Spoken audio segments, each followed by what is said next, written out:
Iqaluit, au Canada. Dernière étape du voyage du pape pour réconcilier les populations autochtones avec l'Église. Dans la capitale du Grand Nord canadien, les Inuits ont suivi avec attention les excuses prononcées au début de son voyage par le souverain pontife, demandant pardon pour le mal fait pendant plus d'un siècle dans les pensionnats pour autochtones. Mais certains demandent au pape d'aller plus loin. Ils devraient en faire plus, comme mettre en place des thérapies, des centres de soins en santé mentale, mais aussi financer des programmes pour se reconstruire.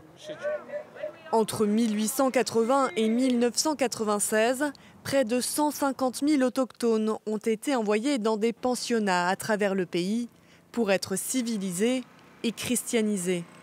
De nombreux enfants y ont subi des abus physiques, sexuels et psychologiques. Des milliers n'en sont jamais revenus.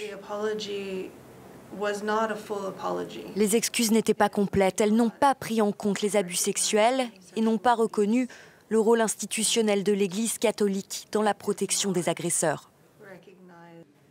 Lors d'une messe de réconciliation ce jeudi au Québec, le pape François a été confronté à une brève contestation. Des autochtones ont déployé une banderole réclamant la fin d'une doctrine religieuse du XVe siècle, autorisant les puissances européennes à coloniser les terres et les peuples non chrétiens. À Iqaluit, le pape prononcera son discours sur cette scène et rencontrera d'anciens pensionnaires autochtones dans une école avant de repartir pour Rome.